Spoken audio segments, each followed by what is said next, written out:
Hiya and welcome to Bippity Boppity Books. My name is Cara and welcome to my best books of 2020 video. So I read a lot less than I usually do this year, as I think is the case with quite a few people. Due to the pandemic, I had some weeks where I was reading absolutely loads. I also had spans of months where I was in the biggest reading slumps and I didn't want to pick up a book at all. However, I have managed to read some absolute bangers this year and I'm going to go through them with you now. So the first book I'm going to talk about is a bit of an 11th bonus book rather than one of my top 10 favourites. I didn't really feel like it fit very well on the stack because it probably takes about 15-20 minutes to read. That is A Field Guide to the Roadside Flowers by Chris Heltzer. Now, this was a bit of a joke project, I think, but it probably would take less than half an hour to read, if that. So I'd really recommend going in, and the title really gives you everything you need to know. But I absolutely laughed out loud. I don't know if that's because I do biology and I found it a funny biology joke, but I'd really say it's worth giving it a try. I think that you can find the PDF just by googling it really, but I thought it was absolutely hilarious. So the rest of the actual top 10 of my favourites are in pretty much no particular order. I really loved all of these got 5 stars from me, so let's just jump in. So at number 10 we've got Eric by Terry Pratchett. I'm not actually showing you any of the books in person, although I do own physical copies of nearly all of these. But at the moment they're all in boxes in storage because I have yet to have a bookshelf set up. Stay tuned for another video on that. But Eric by Terry Pratchett is just my favourite Terry Pratchett book. It follows a character called Eric and my favourite characters of the series, Rincewind and the Luggage. And it's where Rincewind finds his way back to Earth, or back to the Discworld I should say, after being trapped elsewhere, and then becomes the demon of Eric, who wants 3 wishes granted. And I know that sounds weird, as are all Terry Pratchett books, but I would just say go in. It's so hilariously laugh out loud funny. I reread it when I need just to pick me up. And yeah, absolutely brilliant. 5 stars. So at the number 9 spot, I've got The Normal Heart by Larry Kramer, or Kramer, I'm not sure how to pronounce that, I'll have to look that up. But it's a play based around the sort of first year, I would say, of the AIDS epidemic. And I just thought that this evoked such a visceral reaction from me of just anger at how people were treated and to some extent still are, and the lack of compassion and the lack of action that was taken to help the people who were dying in the AIDS epidemic. And I feel like if there's a non-fiction book that I read a couple of months ago now called How to Survive a Plague, and that was incredible. I can't remember who that's by, but I'll show you the photo up here. But if you want, like, that is a non-fiction book which is like 600 to 700 pages long. It's very, very dense and very intimidating to read, although I did think it was very good. So if you wanted to look into anything that was like that, but that seemed too intimidating, I would really recommend The Normal Heart. For the most part, it's very autobiographical. It did feel a little bit, how should I put this? A little bit self-indulgent at times. So just bear that in mind. But again, I gave it 5 stars. It really sort of hit me in the heart. It was a very emotive reading experience. And yeah, I would highly recommend. So in the number 8 slot, I've got The Silent Spring by Rachel Carson. Or, sorry, Silent Spring, I should say. My computer's over there, that's why I'm looking there. And this one was another one that just gave me such a visceral reaction. I really think it should be required reading for anyone who works in any sort of pesticide industry. It was just so eye-opening at how bad the problems we have in terms of using a lot of these very toxic chemicals on our environment, how bad the problems were, and how much worse they are becoming. I'm not someone who's like, no, we should never use chemicals because we've got to feed our entire planet, but just the devastation that some of these chemicals are causing, it was just so sad to read about and so sad to see the facts. So this book came out and it was Rachel Carson noticing that the springs had gone silent, that there were no more songbirds, and she made the connection that it was due to the pesticide DDT being sprayed across the fields, which turned out to be a correct assumption. And it was written in such a way that was very easily digestible by the general public and really got a lot of the general public interested in ecology and like protecting the environment. So it was a big keystone, and it is just so fascinating to read, and I would really recommend it even today with so many problems in the environment still happening caused by humans. So absolutely 5 stars, incredible read, would highly recommend. So in my number 7 spot, I have The 100-Year-Old Man Who Climbed Out the Window and Disappeared by Jonas Jonasson. And this is by no means his shortest book title. He really likes a long title, but this book was another absolutely hilarious one. There were several points where I laughed out loud. There were just tears streaming down my face. It starts off with a 100-year-old man, or a man who's just about to turn 100. So he decides that he's not going to be showing up to his 100th birthday at his care home, and he's going to run away and disappear.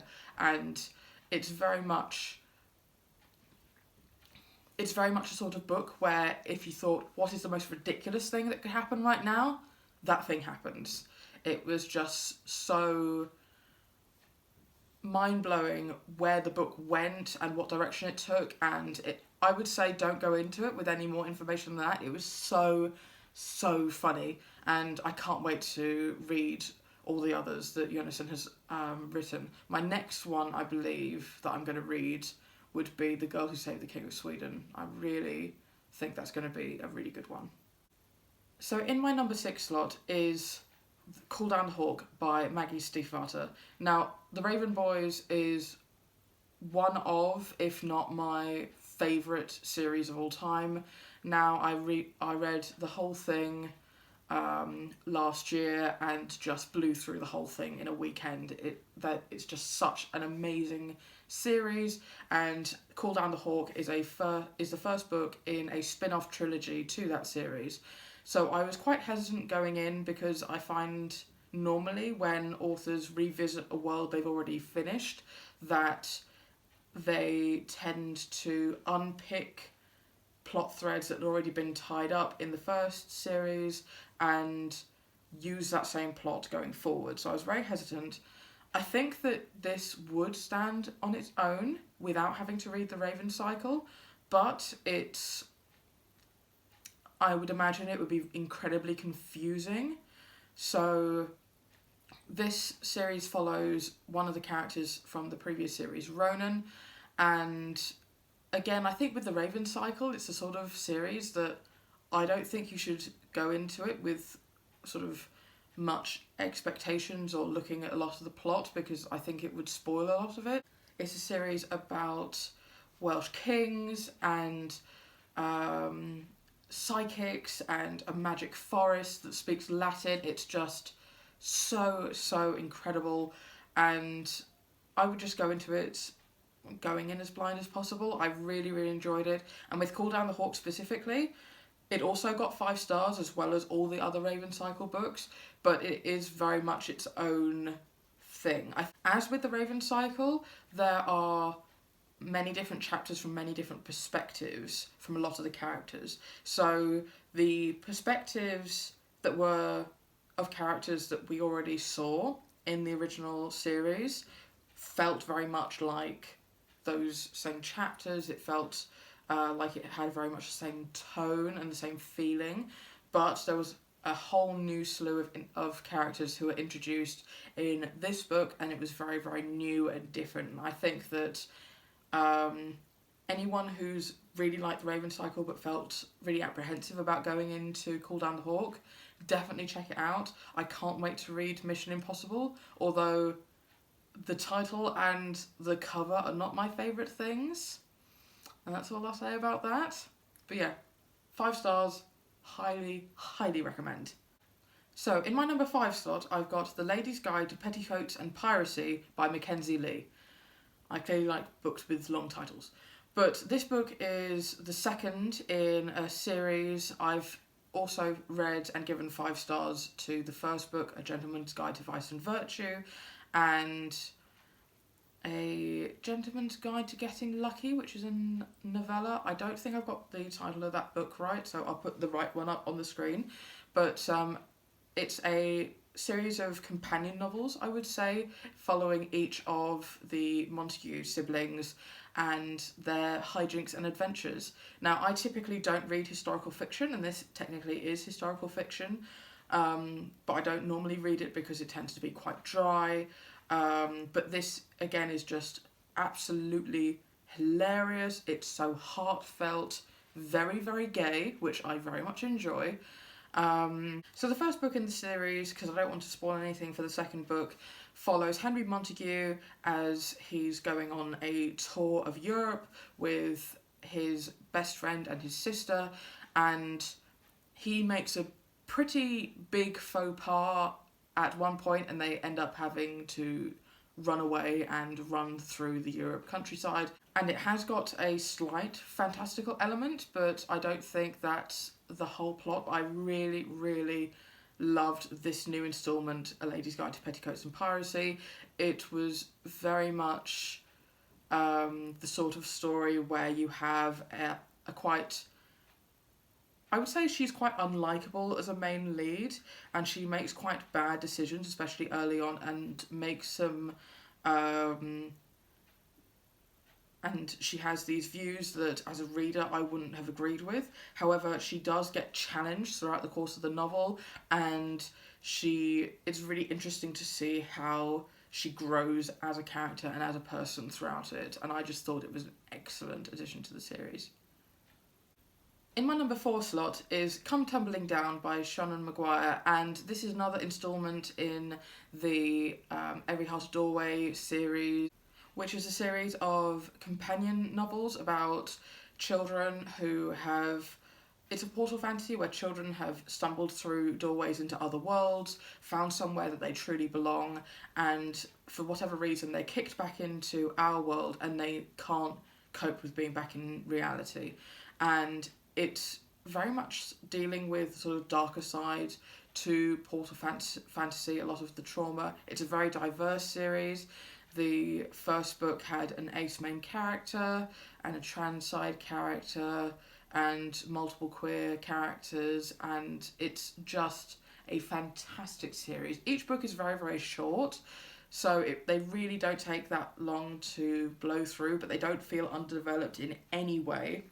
I would say that this, though I've given them all 5 stars, this one would be one of my favourites. It follows my favourite 2 characters, Jack and Jill, that we meet in the first book, and it follows them more in the worlds that they fell into as children. And I just think it's absolutely fascinating. I won't give you too much information about that book, given the fact that I don't want to spoil the series, but each book is about 100 pages, and I would definitely recommend checking it out. So number 3 is a book that I feel like everyone and their mother has read by now, and I just didn't get around to until this year, and that's Station 11 by Emily St. John Mandel. I think that it's made a sort of comeback this year, being about a pandemic that kills off a lot of the population, but it's definitely warranted. It's such a fantastic book. So it sort of follows a lot of different perspectives and characters, but it's set many years after a pandemic has swept through the whole world and killed off at least 90% of the population, and the population that is left is having to survive, and it follows mainly a group of people who travel round to different settlements and perform Shakespeare. And I saw a lot of inspiration from Shakespeare's King Lear in the plot itself, but it was just so gorgeously written. It's so poignant, and I would say it's really a book about how humans in tough situations, we can't only survive, we need more than that. We need to live, we need hope, we need things to look forward to in our lives, and it was just so beautiful and just 5 stars amazing. I would definitely recommend it. So I know I said that most of these weren't in like any particular order, but the last 2 I feel were my absolute favourites of the year. The second to last being Girls Made of Snow and Glass by Melissa Bashardust. Bashardust? Yeah, I think that's right. So this was, I think, my very first read of the year, and oh my god, it was stunning. So it's a queer retelling of Snow White and the Evil Queen, not a romance between the 2 of them, but it's really a story about the bond between a girl and her stepmother, and what happens and the damage that can be done when people are forced into boxes by society, and these boxes just don't fit. And it was just such a wonderful look at relationships and parental bonds and wanting what's best for your children and allowing children to grow up in a way that is natural for them, even if it is not what is wanted by the parents. And it was just absolutely beautiful. Beautiful. It was so good.